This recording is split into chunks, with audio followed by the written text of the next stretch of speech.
I think we have a few participants who have already joined in. So we can start.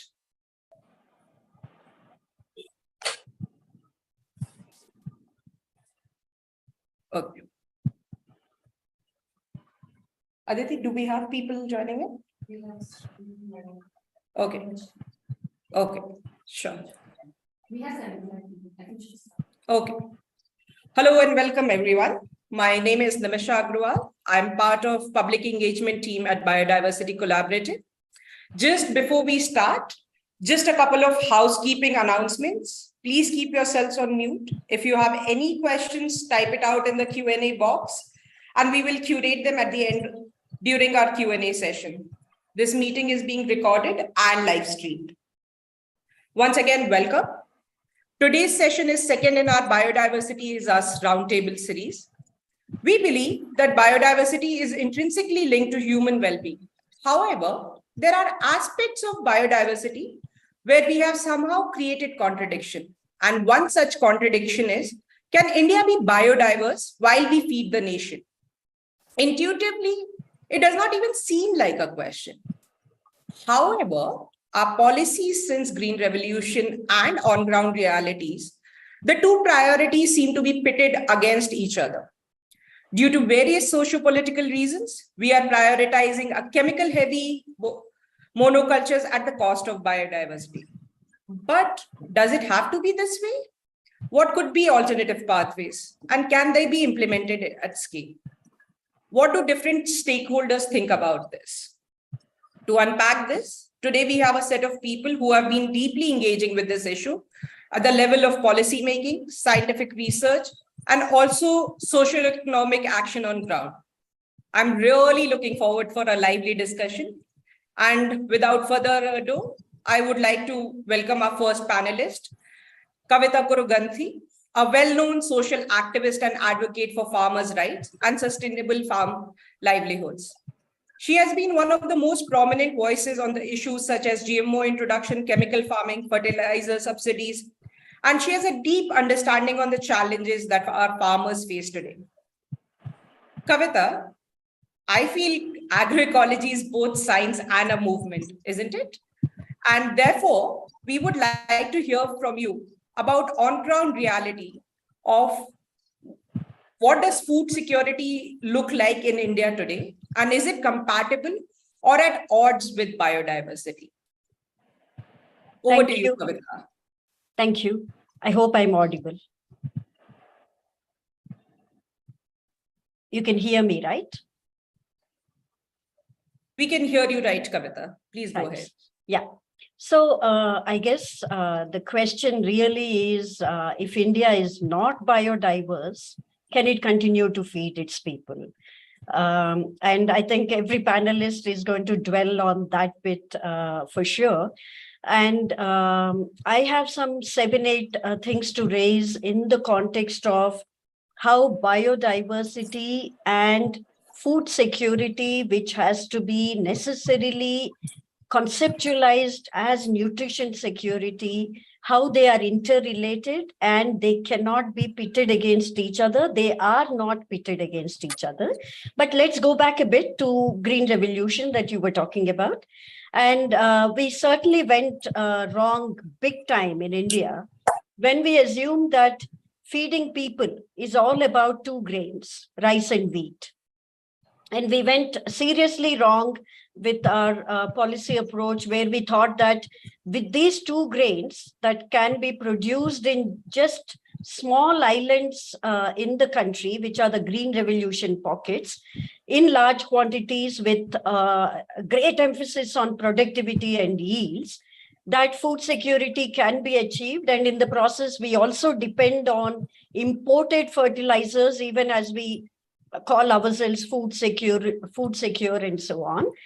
And in this conceptualization of food security that this country had run on for decades now, we have destroyed those areas where Green Revolution was established, as well as rain-fed areas. And in the end, we have a situation where diverse food systems, which necessarily mean diverse cropping, diverse varieties, and so on. And diverse food systems is not just about even cultivated crops. Diverse food systems is also about forests as food producing habitats, for instance, where they become food producing habitats only when they are not monocultures. We have decimated all of this, and we have cut the continuum between the food cultures, agriculture, forests, nature, and so on. And farming practices and outcomes have certainly affected not just crop biodiversity, but larger biodiversity. And nutrition security is a major problem now. And we can't talk about feeding people without placing on the table nutrition security as a real issue. And there I want to bring up the second point that I want to make, which is that of One Health. And most people here are familiar with soil health being closely related to plant nutrition closely related to human health. And what do we do to soil health and plant nutrition is closely linked to planetary health itself. And when we talk about nutrition security, we've got to look at a One Health concept, which is about on-ground diversity of crops and varieties. And it is that diversity which actually adds to soil nutrition. Soil health cannot be created otherwise. You just certainly need diverse, on-ground diversity, which necessarily means under the ground root systems and so on, and microbiological diversity, and that is linked to soil health. And several of you would be familiar with the fact that National Institute of Nutrition has done an analysis of food composition tables, something like 528 food items, which were compared, which was studied once in 1989 and later in 2017. And the overall picture of what's happening to our foods, other than diversity declining, is that for the same kind of food item, the nutritional quality is actually deteriorating. And analysis shows that it is linked to at least three reasons. One is soil health, soils not having all kinds of nutrients that are required. Two, it is about what varieties are used for farming, especially the vast agrodiversity that used to exist, and how cropping itself was about mixed cropping, intercropping in any crop that you take in India earlier, before the so-called Green Revolution intensive paradigm came. And thirdly, related to climate change and what greenhouse gases in the atmosphere are doing to, the biochemical composition of plants that we cultivate. So we have to be aware of the fact that all of these are linked. And I also want to flag the point that we need to talk about resilience, and resilience from a farm livelihoods perspective, as well as a food security, nutrition security perspective, actually comes from diversity-based farming, especially in the age of climate change. And when a farm household's economics are affected because you don't have resilience in your food production system, that farm households' food security, as well as when you aggregate it up at the country level, the national food security, all of this depends on diversity-based farming. And that brings us to the story of what has happened to traditional cultivars, farmers' land races, folk varieties, farmers' varieties, and so on. Where have they disappeared, and why has agrodiversity eroded so much in the country? The why reason is clear. The entire policy ecosystem around Green Revolution has actually favored so-called high-yielding cultivars, and breeding was done in exclusion of any other parameter focusing on productivity. And that productivity was achieved through external chemical inputs as well as water and irrigation being provided. But today, if you look at trying to revive crop diversity, it is both, I mean, it obviously has many, many positive reasons why it has to be revived, but it has huge challenges. Farmers themselves don't want to grow many crops as well as many varieties within crops because a negative narrative has been spread about these varieties. The policy tools that are deployed around seed replacement rates, as they are called, every agriculture department reports itself on SRRs that it achieved year after year. All of these are tuned towards reducing diversity and promoting only few varieties. So even the physical access to diverse seeds is simply a major problem today. There are no well-functioning seed production systems for such varieties.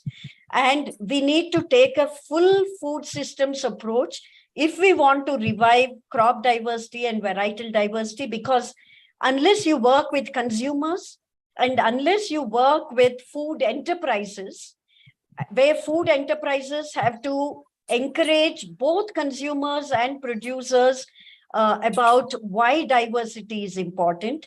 To consumers, you've got to show the nutritional superiority of the traditional land races, which they are. A lot of studies have already shown through vast scientific body of literature.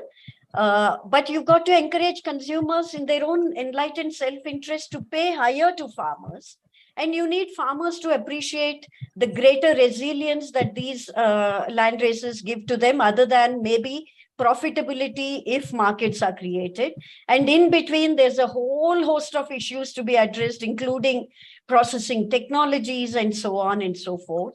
And there are some strange legal and even so-called scientific obstacles that come in the way in terms of reviving that diversity. For instance, India's Protection of Plant Varieties and Farmers' Rights Act, which is a very unique, progressive, sui generis legislation globally, it actually excludes even government agencies and other farming communities from bringing into their seed production systems registered farmers' varieties without the authorization of the registrant. So what was a common resource has been made into a privatized commodity in a so-called legislative framework, which basically tried to comply with the WTO TRIPS agreement, even though it incorporated farmers' rights as a exclusive stream within the statute. And these registrants include even single individual farmers who are coming in the way of entire communities and public sector agencies, readily multiplying and supplying traditional seed cultivars. Similarly, under the Seeds Act 1966 of India, seed certification standards and standards related to uniformity, DUS standards that are applied to traditional cultivars, those are also legal obstacles that are coming in the way. And I'll end by saying two things. One is, we cannot not talk about corporations and corporatized agriculture that comes in the way of biodiversity and agrodiversity, specifically addressing nutrition security. That requires a full webinar in itself, but the legal tools, the technological tools, including hybridization, including transgenics and so on, policy tools and market tools that corporations use are really coming in the way of agrobiodiversity being regenerated and revived. And India's seed policy is exclusively about privatized seed sector. From the 80s itself, much before India formally accepted liberalization and privatization and globalization as its policies, seed sector got privatized. And you can well imagine that companies prefer only a few varieties that they can sell across India, that too high value, low volume crops, transaction costs being low, and yield continues to be the main USP. And the very fact that they don't want competition out there means that they don't want diversity out there. So they decimate competition, they decimate diversity, even within so-called high-yielding varieties and so on. So let's accept that a corporate approach to agriculture in itself is a very, very big threat to agrodiversity. And the last point that I want to make, some may call it as my pet peeve. I am known as a GM-free campaigner for India. I do want to talk about GM crops, especially herbicide-tolerant crops. And I think we have to remember that Brazil is a good example in front of us, where large-scale landscape level changes, including of the Amazonian rainforest, have happened. Destruction of large scale of biodiversity because of large-scale adoption, unregulated adoption of this technology called GM technology and herbicide-tolerant crops. And India has just approved a herbicide-tolerant GM mustard. Any HT trait means that mixed cropping and diversity-based cropping goes for a toss. So if we want to protect biodiversity, we've got to stop transgenics. And I also want to talk about genome editing as part of the gene technologies in agriculture, which are destroying. I'll stop there. Thank you so much. Thanks a lot, Kavita.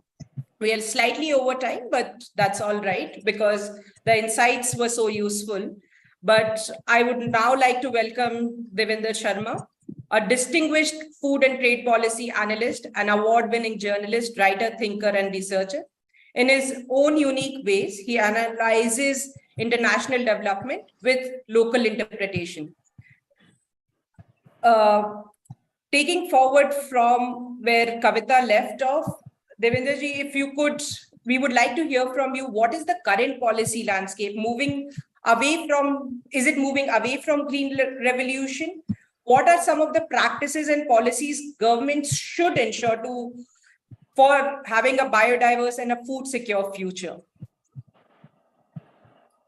Well, thank you, Nimisha. When I was a young student, I remember I began researching or part of the graduation program when the Green Revolution was almost there. And at that particular time, I used to ask a question, and the question still remains relevant. The question was that when we go for increasing productivity, when we go on saying that productivity is very important, very crucial to feed the nation, as a plant breeder, we know that when the productivity goes up, there is an inversely proportionate decline in nutrition. So when you raise productivity, yes, the quantity increases, but the nutrition goes down. So I always used to ask my professors, why are we not focusing on nutrition? The answer I would get is, oh, you better forget about nutrition because we have to feed the hungry stomachs. Now, that was one argument that was flashed at that time, and that narrative built up, and we all tend to agree that, yes, feeding the population was very important. Secondly, if you look at rice as a one of the important crops that we take care of, there are about 120,000 rice varieties globally. We know that the genetic base has narrowed down to just 6 varieties today. Now that tells us the importance of or the lack of what we have ignored all these years. The importance of what we have ignored all these years. If we are focusing on the genetic base, resource base, or concentrating only on 6 crop varieties. And the entire research programs globally is being designed or fed on that particular base. So it tells us very clearly how narrow the genetic base has come down to. And especially in the context of the role that agrobiodiversity plays and the diversity that exists in this country, massive as far as we know, paddy is concerned, and so on for other crops. Look at what we have lost in transition as far as we move on in the game or the race towards higher productivity. And of course, we know we are moving from that green revolution era to now at the new stage where genetic modification and gene editing takes place, and eventually we will see digital technology and artificial intelligence, the drones and so on, concentrating or taking control. Power gets into the hands of few conglomerates. That is what the world is moving towards increasingly in the days to come. Now, these two instances I want to illustrate because over the years, we have ignored that nutritional security aspect. And then, of course, we think that fortification of rice may be the best way to bring in that nutrition back into the human population. That is one way of doing it. But in any case, if we had focused on and taking adequate care of our biodiversity, perhaps this problem would not have arisen in the first instance. Also, we should know that over the last so many years, the kind of research paradigm that the country has focused on essentially has led to the kind of debacle that we see not only in India, but also globally.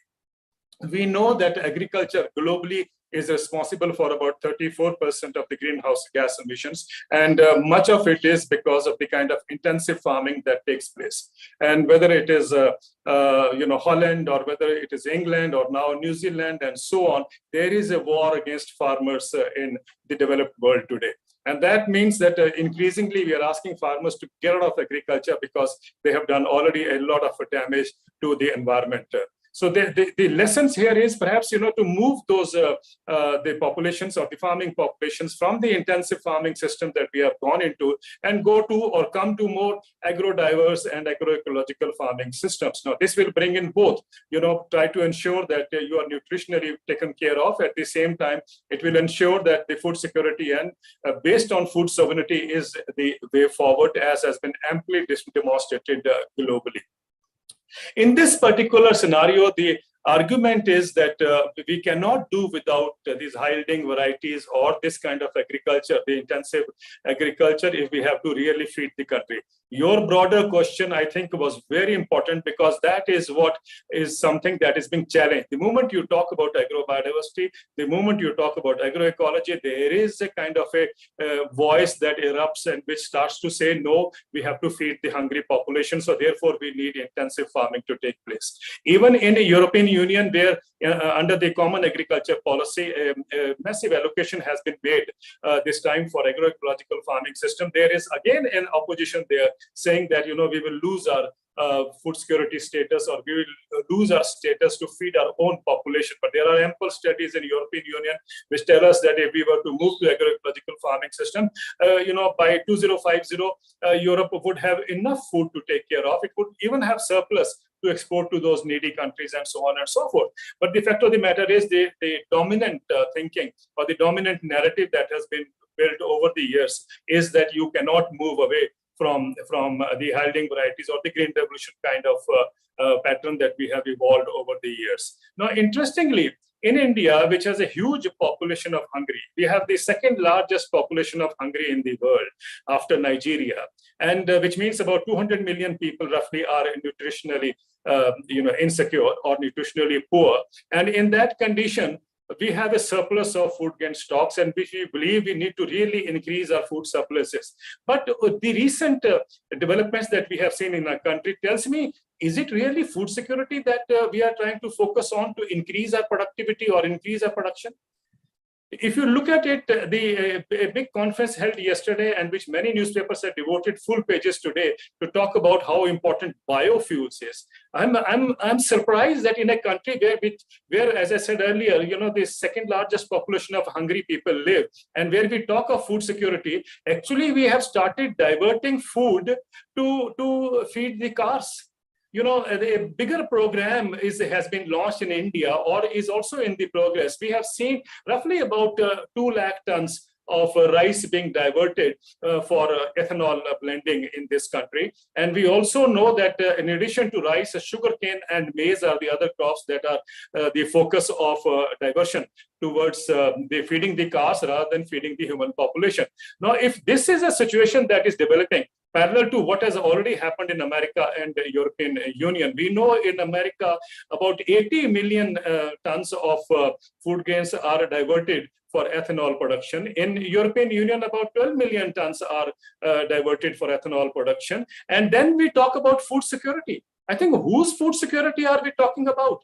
This is the bigger policy question that the country should be now debating, given the diversion that is taking place, moving food from the mouths of the hungry people into, trying to see that the automobile tank, fuel tank is full. So I think this is a bigger picture that we are now moving into, or a direction that we are moving into. And I think it relates to the kind of fear that was created earlier that, if you don't go in for that kind of farming system, you will not be able to feed the population. Now, we have done that. And we have seen that, yes, we have a surplus also, but if the food is being diverted to cars, I think the question that comes up is, why not, in the context of the climate emergency that the world is in, why can't we ensure that we at least take the first step to move into agroecological farming systems, to move into biodiverse agriculture in this country, to ensure that, the people, especially the small scale farmers, considering that India has 86% farmers who have a land holding of less than 5 acres.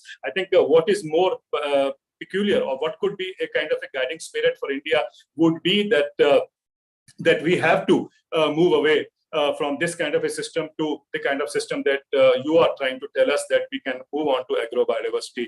And then one last point that I would like to make before I stop here is that please let us not be worried when policymakers tell us that, yes, in a country like India, what we need is to ensure food security for this country. I think the country has already given up on that, or perhaps realizes that it is no use feeding the hungry, and we should now move towards more of a commercial application of the kind of food that we produce. Why is this worrisome? I think is because when the Bengal famine happened in 1943, we know 30 lakh people died or perished in that Bengal famine. And we also know there was no shortfall in production that particular year. The British government had asked the then Viceroy as to what was the reason for so many people dying of hunger. And in his response, he had said, "Don't worry, these millions would have in any case died. So I didn't do any wrong if I diverted the food for other purposes." I think when the country doesn't draw any lesson from Bengal famine, I think we are in difficult times in the period to come. But more important is, do we have that kind of a strength and resilience to demonstrate that, yes, we have an alternate, or we have an other kind of food system that is possible? Thanks a lot, Devendra sir. I think you have very well covered a global perspective and a very historical perspective on what are the challenges, and very rightly pointed out on the prioritization, which is not even about feeding the nation. So our priorities could be very different. But I think it would be good to hear from Shri Vijay Kumar ji. I'll quickly introduce and then bring in my question, which is our next panelist, Shri Vijay Kumar ji, ex-officer, Special Chief Secretary, who has more than 3 decades of working with the government, and now works on community mobilization, livelihood promotion for rural women, tribal communities, and farmers. He currently leads the movement for climate resilient and community managed natural farming. I think, Vijay ji, if you could talk about some of the success stories of natural farming. AP has been in news for championing natural farming. Could you share that experience? And also a bit about a central and state government view on how, when Andhra Pradesh as a state is moving towards a biodiverse future or a natural farming, what is the kind of resistance that is there or support that is there from the central and state governments? Yeah. Thank you, Nimisha. And congratulations to your organization for hosting this. Before I answer your question, I also want to go into why without biodiversity, you cannot really have food security or nutrition security. I think the Green Revolution basically simplified nature, into what, in a reductionist logic. So soil was seen as a substrate. Therefore, you have to put something into the soil, and then that is feeding the plants. And what science is telling us now, and that is the basis for natural farming, we need to mimic Mother Nature, need to understand how exactly life has come to being. So really, it is photosynthesis, which is the basis for life. Starting from 3.8 billion years ago in the oceans. So photosynthesis is basically pushing carbon from the air into the soil. So what's called as liquid carbon. So the plants are making food. About 60% of it are actually going into the root system or being pushed into the soil. So therefore, in nature, there's a very symbiotic relationship. Plants are feeding the soil, and the soil microbes, in turn, are providing all the nutrients that a plant requires. So that means that for food and nutrition security, our fields, our farms should have crops throughout the year, what we call as 365 days green cover. And these should be diverse, because diverse crops, again, are able to signal to diverse microbes. So we had the NPK syndrome, that somehow we have to provide nitrogen, phosphorus, and potassium either from a synthetic route or a organic manuring route. But what science tells us that through crop biodiversity and having green cover throughout the year, so you're also creating biodiversity below the ground. And that is the key to ensuring that all plants above ground get all the nutrients. Each plant requires 40, 50, 60 nutrients, some in very trace quantities. And that can only happen if you have a soil covered with diverse living plants. And our experience shows that our productivities are much higher than all the chemicals dumped into a neighboring field. We have 3 crops in a year where only 1 crop would have grown. And each plot of land is capable of having 3 to 5 times what's called as land equivalent ratios. So 1 acre of land is actually producing crops that would normally come in 3 to 5 acres. And all that is happening through a very simple proposition of crop biodiversity, crop geometry, crop associations above ground, and having these living roots throughout the year. So this is at the heart of what natural farming we're advocating. In addition, we also advocate farmers to use their own seeds and indigenous seeds if possible. That's again a separate thing that we need to increase, but own seed, because latest science shows, this is about 10 to 12 years old only, that every seed has its own core microbiome. So the seed is actually carrying the microbiome, and therefore the biodiversity is enhanced by farmers' own seeds if they are generation after generation, if these roots are interacting with biologically active soil. So farmers' own seed is important. Otherwise, the seeds from the market or seeds from the university, they're not really having a good relationship with the microbes in the soil. It'll take a lot of generations. So therefore, our 5th principle in our natural farming is farmers' own seeds. And then we use biostimulants, cow dung-based products, natural products, not as fertilizers. They're not biofertilizers. They're basically to stimulate the microbiology below ground. And the crop biodiversity is also taking care of pest management. So through following principles of nature in a way that farmers understand it, get more money out of it, improve their health, improve soil health, and more important, cool the planet. So it's a win-win-win on so many fronts. And the biggest win being, the farmer is, is able to provide for all creatures on the earth. So there's no distinction, what we call pests. They're not really pests. They're also, creatures. It may look pest to you, but it's a creature. It's food for something else, and it is also having food. And what we discovered is presence of pests is also important to bring out the best in the plants. So many qualities in the plants will not express if the pests are not teasing the plant. So it's not, pest doesn't mean you have to destroy it. So weeds have a role. They also need to live. They also need to be eaten by somebody. So I think a principle of live and let live and providing enough food for everyone is at the heart of a revolution, I would say, grassroots revolution by the farmers, especially women farmers, where their own health is improving, profitability is improving.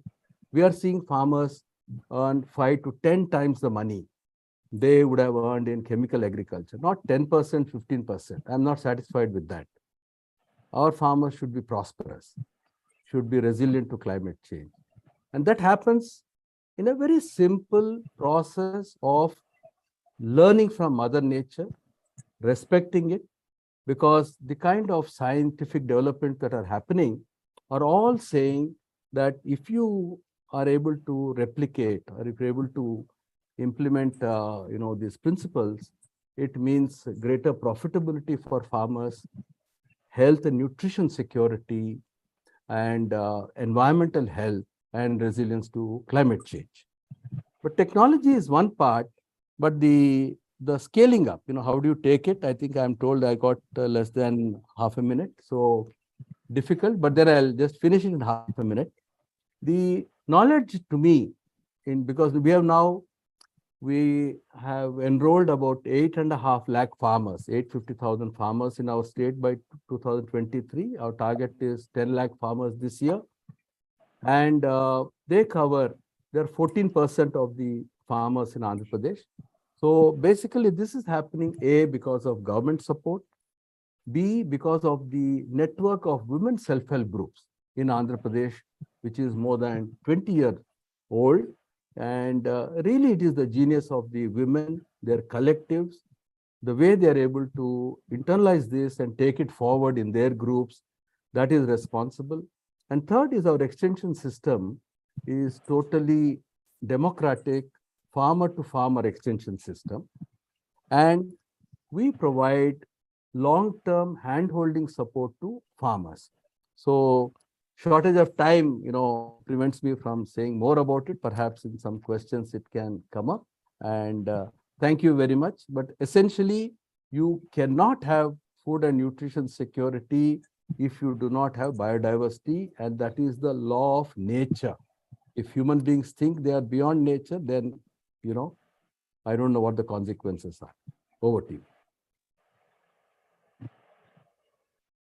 Thanks a lot, Vijay Kumarji. I think the success story of AP is the hope that we all are looking for. And in some senses, I would like Sarah to come in and sort of bring in the scientific perspective on, why what you are saying makes sense. So just a quick intro for Sarah.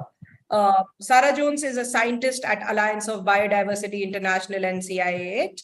She has co-developed Agrobiodiversity Index, which is a framework and approach for monitoring biodiversity. She's also part of the FABLE consortium, working with 23 countries around the world to develop pathways to sustainable food and land use system.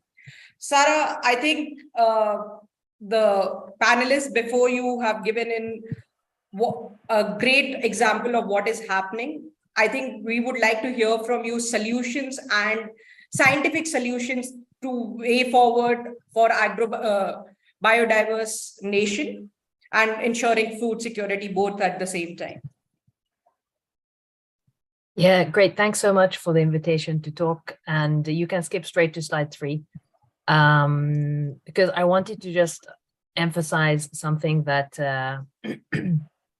the previous panelists have also mentioned, which is that agrobiodiversity really sits at the heart of our the challenges that we're talking about. So increasing the range of agrobiodiversity in our food system can contribute to improving nutrition and also to making agriculture more sustainable. And this is really empowering, actually. And so I think that this is something that all of the panelists and hopefully many of the listeners are also using now in how we think about what solutions there are to the food system challenges. And it's something also that we've used in the agrobiodiversity index. Namisha, I think I sent you actually a newer slide deck, and don't worry if you don't want to find it now, but you can stop sharing and I'll just talk if unless you find it and you can share again. And so I want to talk a bit about the agrobiodiversity index and also what we have learned from applying it in the India context. So we applied it a few years ago in India, and knowing already that the agrobiodiversity context in India was one that was very rich. So India is one of the center of origins of cultivated plants in the world, and it's naturally biodiverse. But at the same time, a lot of this diversity has been lost. And India, of course, is facing a triple burden of a triple nutrition challenge, one where we see malnutrition, undernutrition, and obesity all happening in the same country. And all this to say that it's not easy to find solutions to these kind of wicked challenges or wicked problems, but there are some. And so one of the things that we've learned from applying the index in India is that many of the policies that are currently in existence in the food system, bearing in mind that the food system captures a lot of different elements. It's not just about agriculture, it's also about nutrition policies and land use planning and conservation policies. A lot of them are not including strong targets on agrobiodiversity. So there's an opportunity there to strengthen the way that agrobiodiversity is used as a solution in policy planning and policy setting. And India does, however, have some of the strongest policies in the world with respect to conserving genetic resources for food and agriculture. It has one of the world's largest gene banks, for example, and the policies that are currently in place in India show that there's strong targets with respect to maintaining the genetic diversity in the gene banks. Unfortunately, this isn't matched by the status, like seeing neglected diversities and breeds represented in food markets. And India also does not currently have a very high level of complexity at the landscape level in agricultural landscapes. And all this means that there's fewer biocontrol services, fewer pollinator services, fewer climate regulation services. And this situation is unlikely to change if the policies are not stronger at the national and the state level. And thanks, Namisha, for finding the slides. And you can flick right through to slide 6, I think it is.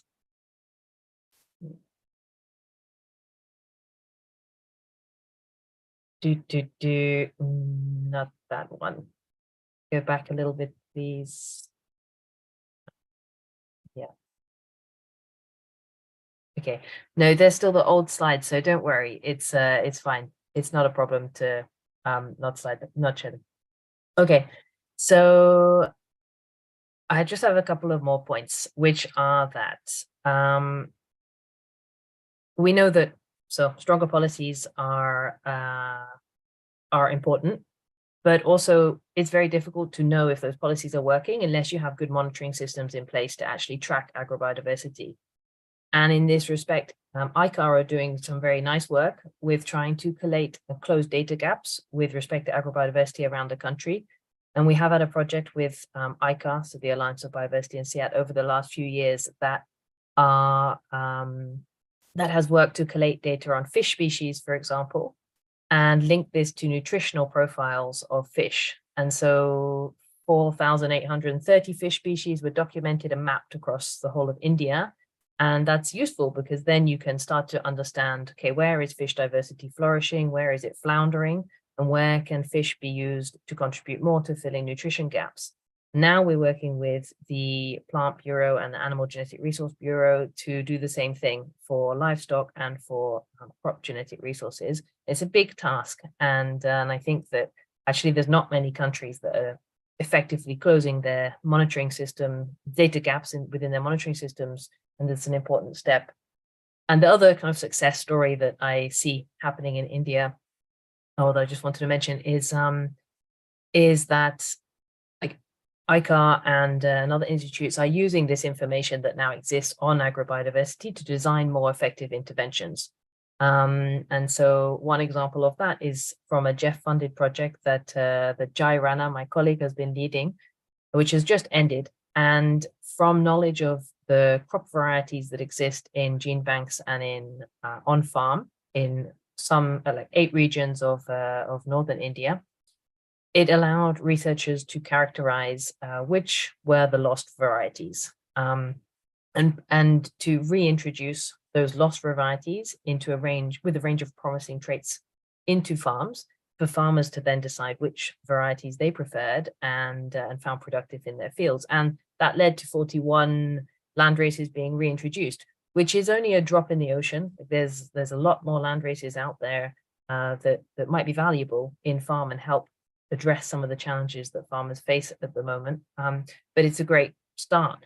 And I think it shows promise that, so the project also set up community seed banks. I saw there was some discussion in the chat about those and how important they are.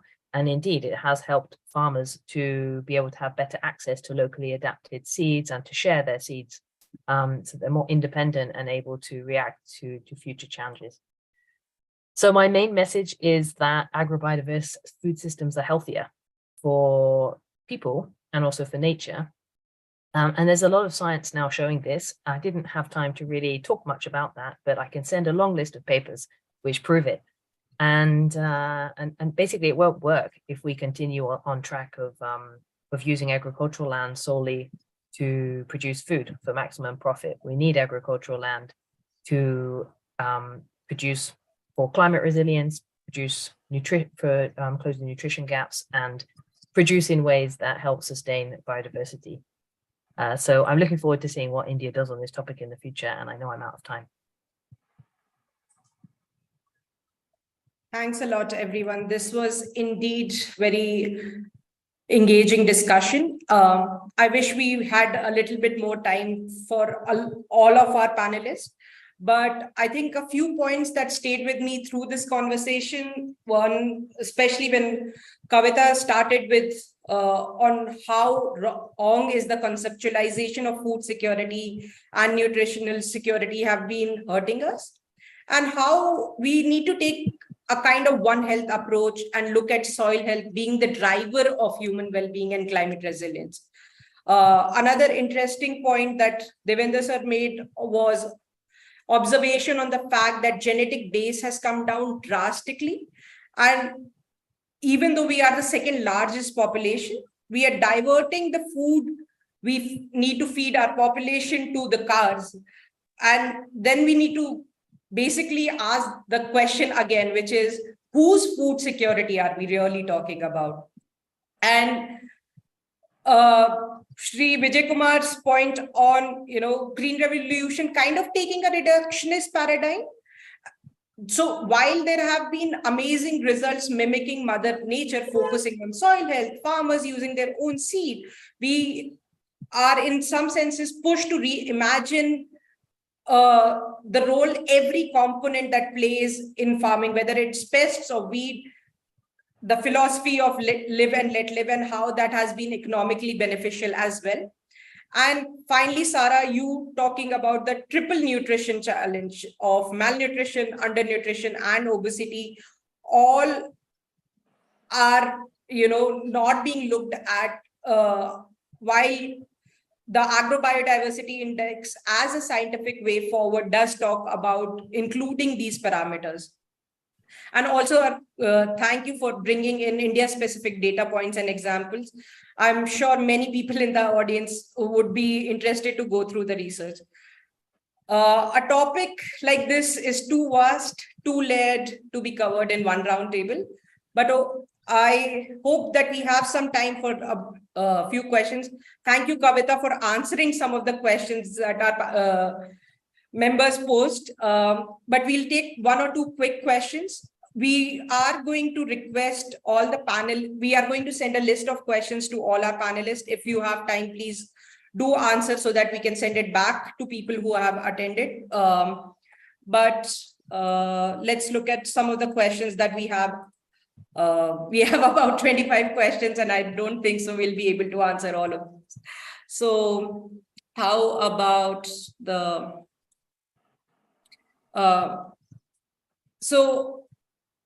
I think there is a question which is, can we have an accurate information on why people are hungry? Is it because shortage of food, distribution? DS is stating there is a shortage. Oh, sorry, but sorry. So is it actually true? I think the question is for Devendra sir. Okay, if you look at the global situation, we have today 8 billion people on the planet, and the food that we produce today is good enough to feed 13 billion people. Now, for 8 billion, we are already producing food for 13 billion. 13 billion is not expected to be the requirement at the end of the century. So this kind of food that we are producing now, the question that arises is then why, a large population or a significant population goes to bed hungry every night? It is because of the issue of access and distribution. Some people are eating more, some people are eating less. We also know that, globally, about a third of the food that we produce is lost or is wasted. So, and the entire effort, in my understanding, should be how to save on that kind of food wastage, rather than focusing more on the same kind of intensive farming system or more of the same kind of approach that we have been following. So there is no shortage of food in the world, and I think we need to adopt adequate policies to ensure how we can have diverse kind of agriculture all across the world. There is shortage of good food. Yes, definitely. I think another question, Vijayji, if you could take, is that how can a farmer from the market can build a successful farming with diverse farming? I think you touched upon when you were talking about it, but if you could just quickly take this question again. You see, 86% of our farmers are small and marginal farmers. So our perspective is essentially from small and marginal farmers' perspective. And we find that quite a lot of them go into their own consumption basket, their own family, neighbors, and the whatever is the crop which goes to the market, even if it's sold at the same price, they don't lose anything because they're producing more, and they're also producing diverse kind of crops, and they get incomes every month. And we have many thousands of cases where this thing is happening, and people can come see that.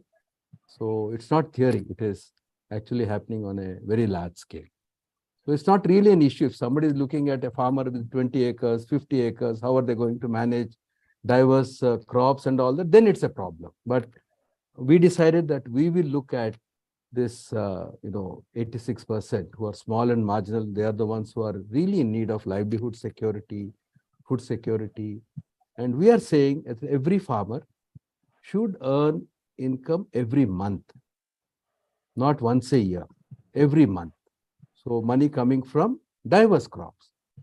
And their food basket, food plate, every day should be diverse. So it's possible. So if I may just get in, I'm sorry, Nimisha. I Sure, recently met a woman farmer in Tirupati as part of the APCNF program. Every second day, she's selling vegetables and earning 1,500 to 2,000 rupees, including to some consumers in her village. She aggregates from others and sells in the neighboring town. So if we really want to talk about localized food systems, you have to begin with diversity. The minute you have the same commodity being grown by everyone, you will have no option but to look for distant markets. So even for localized food systems that we all dream about, you need diversity with each farmer that you work with. That's And thank you. diversity over time, so that Yes. every month you get different foods, and so that's also reason why you are healthy. I think that's a very important point, Vijayji, on having like diversity across the year and not thinking of diversity only in terms of like intercropping or a few crops. So that's a very interesting point. I think there is one, we would take this as the last question, which is, what is the farmer's take on these issues, yield versus diversity? So I guess, Kavita, Vijayji, if you could just bring in, what do farmers feel about yield versus diversity? No, we are talking of yield and diversity. Higher yield and diversity, there is no contradiction. It is how well the farmers are able to understand the soil, the need for diversity, and it's very easy to do that. Sure.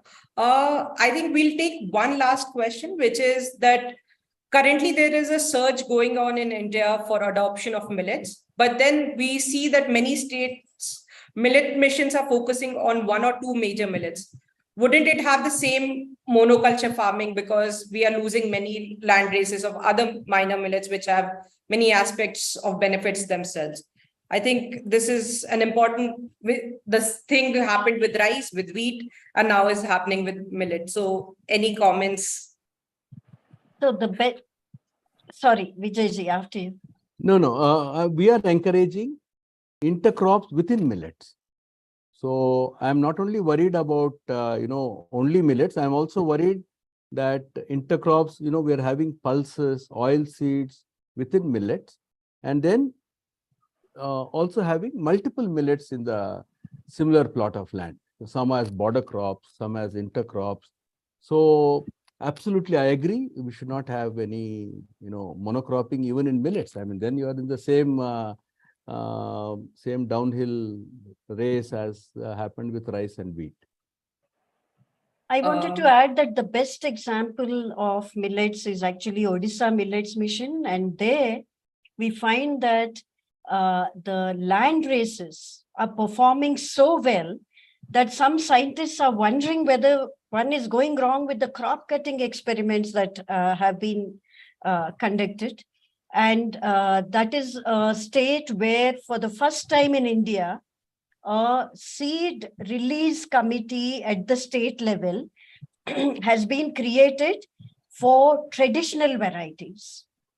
Usually the varietal release committees at the state or the central level are about improved, so-called improved varieties that come from the research system. But Odisha has just set up a committee which will release traditional varieties. And they're talking about diverse millet varieties within each crop of millet. Thanks a lot, Kavita. Sarah, we would... Just a minute, Nimisha. Sorry.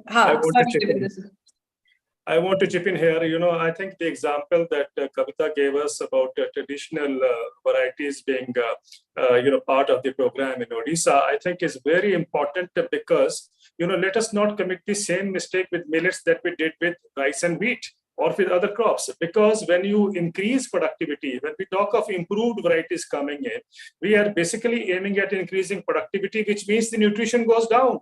Now, millets are being promoted because of its inherent strength of nutrients. And if you were to bring in improved varieties where the nutrition goes down, then what is the difference between millets or wheat or for other crops for that matter? So I think we have to be very careful and selective that we do not encourage, improved varieties. And we know so many of hybrids that have been evolved have actually low nutrition ability. It has been demonstrated. ICRISAT and other institutes have shown that their nutrition has come down. So I think let's be very, very careful in selecting the improved varieties over the traditional varieties. Thanks a lot, Devinder ji, for adding that perspective. Sarah, any last comments? The questions that came in, would you like to respond? Well, there was one question which was very good one on organic farming, and that would that be a problem if India was to shift entirely to organic? And it's true that there are often yield losses when farms shift from conventional to organic, unless there's diversity on also incorporated into the transition process. So the key really seems to be including diversity and moving away from monocultures, so that you can have natural ways of controlling your pests and replenishing soil nutrients when you're reducing synthetic inputs. So I think, yeah, agrobiodiversity is the key. Yeah, I think that's a very interesting point, because there is always this conversation, organic farming will not give us those kind of yield, but including diversity is the solution. And with that, I think I would like to bring it to a close and ask Ravi for a vote of thanks. Thanks, everyone. I think this can be an ongoing conversation for several more hours, maybe gives us enough ideas to start inviting each of the panelists for an hour-long session, kind of give a lecture and a follow-up discussion. So I want to thank the four panelists, Sarah Jones, Kavita Kurangati, Vijay Kumar, and Devinder Sharma, for accepting our invitation, for giving their thoughts, engaging with the audience. We did very well with the audience. At one point of time, I saw more than 180 people attending the webinar. I think that was quite good, including Dr. Kamal Bawa, very early morning for him in Boston, Massachusetts. And it's taken us some time and effort to put this together, to get the panelists on board, to frame the questions, to create the creatives, do the social media engagement, get people to know about these issues. So I'm very thankful to my colleagues in the team, Aninda Ghosh, Aditi Sajwan, Nimisha, who also moderated today's discussion, and to social media, and Prathama Gavai, and to social media interns, Dhruv and Lisa, who've been running our social media campaigns. And finally, but not the last, I want to thank our supporter, Roni Nilkini Philanthropies, who's been supporting the Biodiversity Collaborative for over a year now. And we've also been working with government institutions. Thank you very much. Good evening to all of you. We would be sending the question list to all our panelists. If you have time, please do respond. We will be sharing that with our members as the answers come in. Thanks a lot, everyone. Hope everyone has a good evening. Thank you. Thank you. Goodbye.